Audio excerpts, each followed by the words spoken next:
नमस्कार। आज ज्येष्ठ शुक्ल द्वादशी शके 1937 संभाजी महाराज जयंती सादर करीत आहोत ठाणे वार्ता। ठळक घडामोडी। सॅटिसवरील छत उभारणीच्या कामामुळे परिवहन बसचे थांबे 1 जून पासून स्थलांतरित। कळव्यातील धोकादायक इमारती पाडण्यास सुरुवात। आणि राज्य तंत्रशिक्षण मंडळातर्फे येत्या 6 जूनला तंत्रशिक्षण मार्गदर्शन मेळाव्याचं आयोजन। या आणि इतर घडामोडी विस्तृतपणे पण काही क्षणातच। ठाणे वार्ता पहा श्रीस्थानक वाहिनीवर। आता सकाळी 9:15 पासून रात्री 9:15 पर्यंत ठाणे वार्ता, ठाण्यातील पहिलं दृकश्राव्य माध्यम। श्रीस्थानक वाहिनी ठाण्याची स्वतःची वाहिनी। ठाण्यातील घडामोडी, कार्यक्रम, वादविवाद, अगदी गाणी, नाटकं याचा आनंद घर बसल्या पहा श्रीस्थानक वाहिनी। आपल्या ठाण्याचं हक्काचं व्यासपीठ श्रीस्थानक वाहिनी। ठाणे वार्ता आता संकेतस्थळावर देखील ठाणेवार्ता.com वर क्लिक करा आणि ठाण्याच्या घडामोडी जाणून घ्या।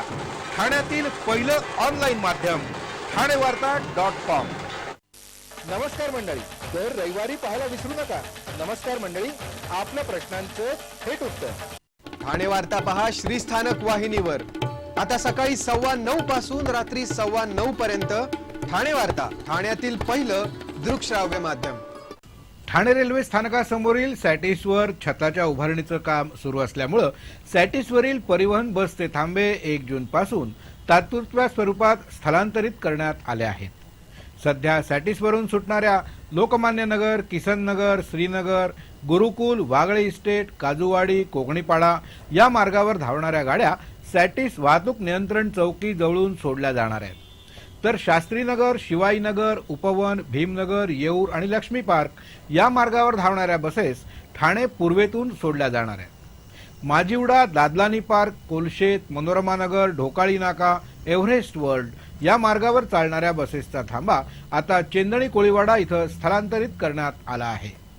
वृंदावन, ऋतू पार्क, राबोडी, कळवा, खारेगाव, सह्याद्री सोसायटी, पारसिक नगर, रघुकुल सोसायटी, राबोडी, पंचगंगा, अंजूर, आलिमघर, पवारनगर, टिकुजिनीवाडी, मानपाडा, गायमुख, ओळा आणि मीरा रोड या मार्गावर धावणाऱ्या बसेस सॅटिसवरील टाईप टोईंग व्हॅन असलेल्या मोकळ्या जागेवरून सोडल्या जाणार आहेत। 1 जून पासून हा बदल अंमलात येणार आहे।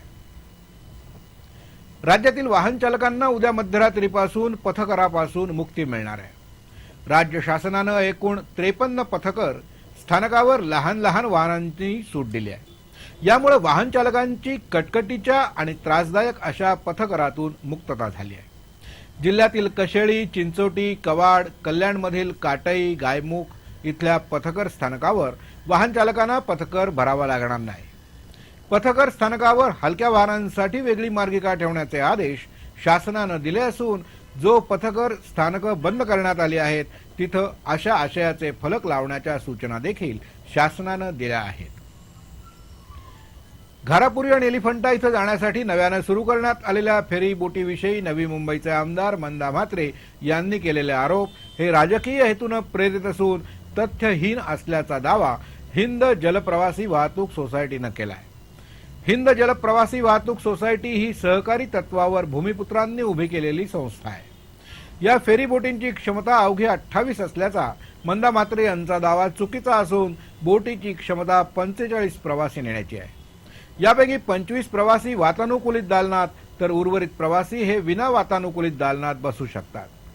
संस्थेकडे फेरी बोट सेवा सुरू करण्यासाठी लागणारी आवश्यक ती सर्व कागदपत्र आणि परवाने देखील आहेत। बोट जेटीवर उभी करणं, बोटीची नोंदणी, मेरीटाईम बोट पॅसेंजर सर्व्हिस परमिशन, कर्मचाऱ्यांसाठी आवश्यक परवाने, सुरक्षा परवाने, बंदर परवाने असे सर्व प्रकारचे परवाने संस्थेनं मिळवले आहेत। प्रत्येक बोटीमध्ये GPS tracker, life jackets, lifeguard, अग्निशमन यंत्रणा, प्रशिक्षित कर्मचारी वृंद उपलब्ध आहे। सर्वसाधारण बोटीला एलिफंटा ते बेलापूर हे अंतर कापण्यासाठी 1 तास लागतो, तर या फेरी बोटीतून हे अंतर अवघं 20 ते 25 मिनिटात कापता येतं। या फेरी बोटीला असणारा मंदा म्हात्रे यांचा विरोध हा राजकीय हेतून प्रेरित असून त्यांच्या हस्ते या फेरीचं उद्घाटन करण्यात आलं नसल्यामुळे हा असल्याचा संस्थेचा आरोप आहे। पण कोणत्याही प्रकारचा औपचारिक उद्घाटन न करता संस्थेनं प्रवाशांसाठी ही सुविधा उपलब्ध करून दिल्याचा दावा हिंद जलप्रवासी वाहतूक संस्थेनं केलाय. ठाणे महानगरपालिकेच्या स्थानिक संस्था कर विभागानं शहरातील विविध आस्थापनांवर छापे टाकण्यास प्रारंभ केलाय. स्थानिक संस्था कर जाणार या वृत्तानं व्यापाऱ्यांनी स्थानिक संस्था कर भरणं टाळलंय. परिणामी त्याचा पालिकेच्या उत्पन्नावर परिणाम झालाय. गेल्या काही महिन्यापासून स्थानिक संस्था कर वसुलीसाठी पालिकेकडून देखील फारसे प्रयत्न होतच नव्हते. पण सुट्टीवरून परत आलेल्या पालिका आयुक्तांनी पुन्हा एकदा कामाचा धडाका सुरू केलाय. या अंतर्गत घेतलेल्या आढावा बैठकीत स्थानिक संस्था कर वसुलीचा देखील आढावा घेण्यात आला. ज्या आस्थापनांनी स्थानिक संस्था कर भरला नाही अथवा कमी भरला असेल अशा आस्थापनांना भेटी देऊन त्यांची कागदपत्र तपासण्याचे आदेश पालिका आयुक्तांनी दिले होते. त्यानुसार गेल्या 2 दिवसात वर्तकनगर, नौपाडा, हरिनिवास इत्यादी भागातील मिठाई, व्यायामशाळा आणि प्लायवूडच्या दुकानांवर छापे टाकण्यात आले असून त्यांची कागदपत्र तपासून त्यांच्याकडून 6 लाखांचा स्थानिक संस्था कर वसूल केलाय. संत गाडगेबाबा स्वच्छता अभियानाचं नामकरण राज्य शासनानं महाराष्ट्र स्वच्छता अभियान केलं म्हणून राष्ट्रवादी काँग्रेसनं काल रस्त्यावर झाडू मारून निषेध व्यक्त केला. काँग्रेस राष्ट्रवादी काँग्रेसचं शासन असताना तत्कालीन ग्रामविकास मंत्री आर पाटील यांनी संत गाडगेबाबा स्वच्छता अभियान सुरू केलं होतं. राज्य शासनानं हे नाव बदलून महाराष्ट्र स्वच्छता अभियान केल्यानं राष्ट्रवादी काँग्रेसकडून संताप व्यक्त करण्यात आलाय. या अभियानाकरता आमिर खान याला सदिच्छा दूत बनवण्यात आलंय. पुरोगामी नेत्यांच्या हत्या झाल्यानंतर आता पुरोगामी विचार देखील संपवण्याचं काम हे शासन करीत असल्याचा आरोप राष्ट्रवादीच्या नेत्यांनी केलाय. अभियानाचं नाव बदलणं योग्य नसल्याचा सूर काढून राष्ट्रवादीच्या नेत्यांनी हातात झाडू घेत शहरातील रस्ते झाडून या निर्णयाचा निषेध केलाय.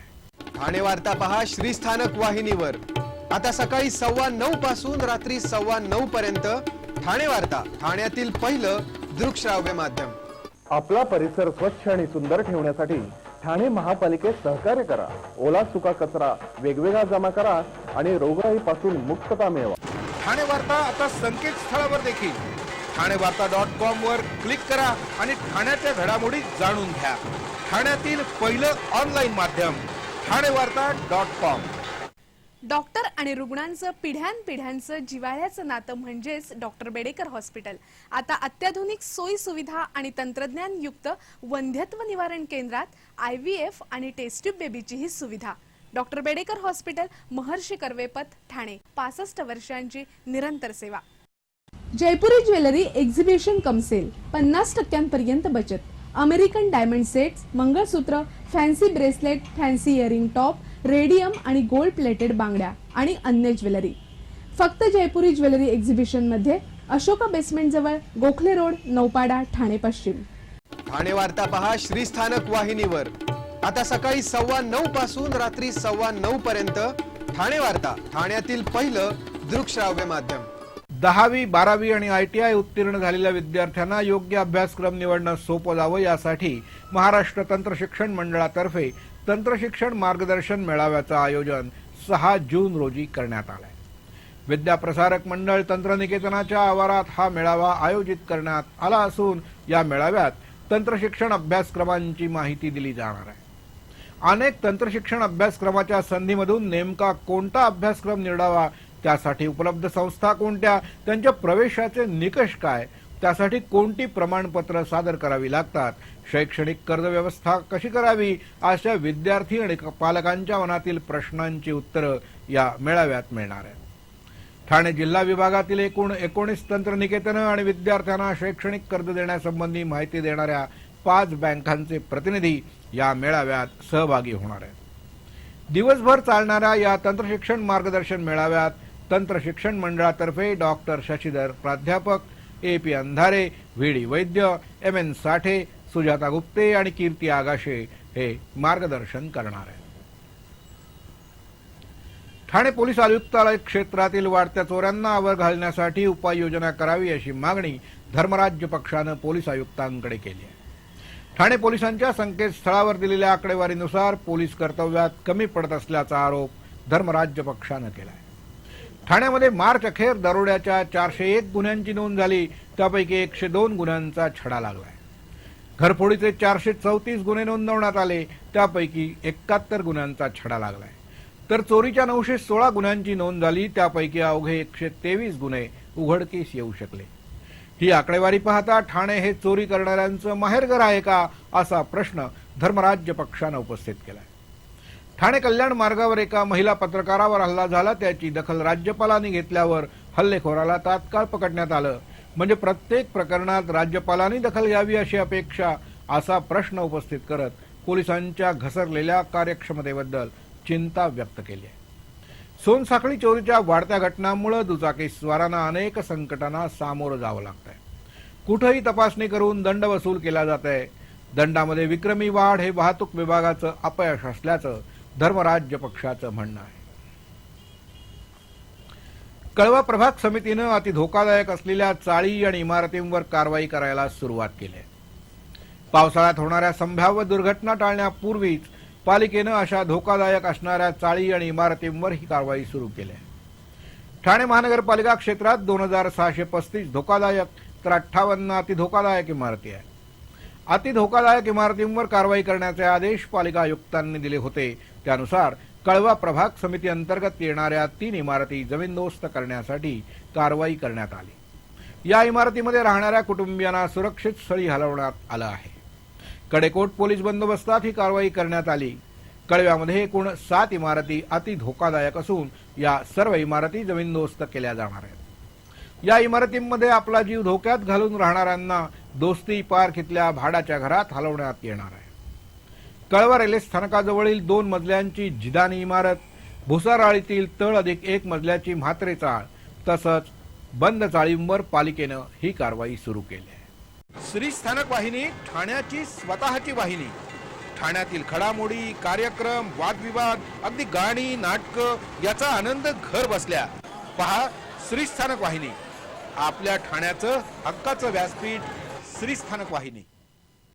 ठाणे वार्ता आता संकेतस्थळावर देखील ठाणेवार्ता.com वर क्लिक करा आणि ठाण्याच्या घडामोडी जाणून घ्या. ठाण्यातील पहिलं ऑनलाईन माध्यम ठाणेवार्ता.com. नमस्कार मंडळी, दर रविवारी पाहायला विसरू नका. नमस्कार मंडळी, आपल्या प्रश्नांचं थेट उत्तर ठाणे वार्ता पहा श्रीस्थानक वाहिनीवर. आता सकाळी 9:15 पासून रात्री 9:15 पर्यंत ठाणे वार्ता, ठाण्यातील पहिलं दृकश्राव्य माध्यम. आपण आपले कार्यक्रम किंवा बातम्या आम्हाला ठाणेवार्ता@gmail.com या ईमेलवर कळवू शकता. आता ठळक घडामोडी शेवटी पुन्हा एकदा. सॅटिसवरील छत उभारणीच्या कामामुळे परिवहन बसचे थांबे 1 जून पासून स्थलांतरित. कळव्यातील धोकादायक इमारती पाडण्यास सुरुवात. आणि राज्य तंत्रशिक्षण मंडळातर्फे येत्या 6 जूनला तंत्रशिक्षण मार्गदर्शन मेळाव्याचं आयोजन. या होत्या ठाणे वार्ता. आपली एखादी बातमी बघायची राहून गेली असेल तर आपण ठाणेवार्ता.com या आमच्या संकेतस्थळाला अवश्य भेट द्या. तर मग पुन्हा भेटूया पुढल्या बातमीपत्रात, फक्त श्री स्थानक वाहिनीवर. धन्यवाद.